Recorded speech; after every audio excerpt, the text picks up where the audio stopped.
Hello အားလုံးပဲမင်္ဂလာပါဗျာနော်လူကြီးဂျယ်လီလေးတွေရောက်လာပြီပေါ့နော်ဒီမှာလူကြီးဂျယ်လီလေးတွေဒီလိုဘူးလေးတွေနဲ့ရောက်လာတာပါဒီလိုဘူးလေးတွေထဲမှာဆိုကျွန်တော်တို့9ထုတ်ပါတယ်9ထုတ်ပါတဲ့အရသာ9မျိုးအရာ9မျိုးနဲ့9ထုတ်ပါတယ်ဒီ9ထုတ်ပါတဲ့ဘူးလေးတဘူးကိုတော့ကျွန်တော်တို့မြန်မာငွေ3000နဲ့5000ကျပ်နဲ့ရောင်းချပေးပါတယ်ဂျယ်လီလေးတွေကဘာကောင်းတာလဲကိုမုံတိုင်းဆိုဂျယ်လီတွေကနာမည်မာမဲထမ်းမဲကြမဲပေါ့နော်တကယ်ရောကောင်းလို့လားကိုမုံတိုင်းရောသုံးလို့လားသုံးဘူးလားသုံးရောသုံးလားဆိုတဲ့ဒီမှာကျွန်တော်ကိုယ်တိုင်သုံးထားတာပါဒါကောင်လေးဆိုဒါတွေကကြည့်နေဖောက်စရာမလိုဘူးသူခါလေးကိုမာကလေးရှိတာလေးချွတ်လိုက်တာထဲကဂျယ်လီလေးထွက်လာတဲ့ဂျယ်လီလေးတို့စားပေးရမယ်မိနစ်20နိုင်ဝက်လောက်ကြိုးပြီးစားပေးရမယ်ပေါ့နော်ဒီဂျယ်လီလေးတွေကလုံး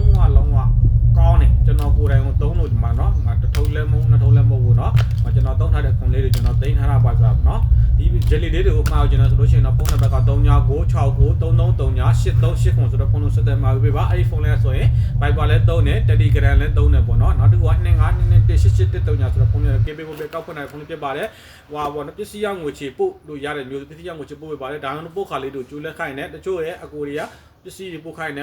အကြောင်းမျိုးနဲ့မြင်ပြတဲ့ခါကျကျွန်တော်တို့ကပို့ကားလေးတွေဆုံးရှုံးတဲ့ကြောင်မို့ကျွန်တော်တို့ကပို့ကားလေးကိုကြိုးပြီးတော့လက်ခိုင်းနေတကယ်လို့ပစ္စည်းရောက်ငွေချေပို့ပေးလို့မရတဲ့မျိုးဆိုလို့ရှိရင်တော့ကျွန်တော်ကလေဘယ်လိုပြောဆိုပစ္စည်းပို့လို့ငွေကြိုးလက်ခိုင်းနေပစ္စည်းပို့လို့ငွေကြိုးလွှဲလို့အစမပြေမှုဖြစ်လို့ရှိရင်ကျွန်တော်ဘက်ကပြီးတော့ Viber ခုနက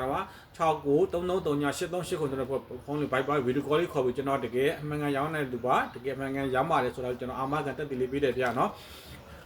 တူတယောက်ချင်းတီကိုလည်းအများကြီးကျေးဇူးတင်ပါတယ်ကျွန်တော်ထင်မှတ်ရှင်နေလဲစတာရရဆင်ပြေပါစေလို့ကျွန်တော်ဆုတောင်းပေးပါတယ်ခင်ဗျာအားလုံးကျေးဇူးတင်ပါတယ်နော်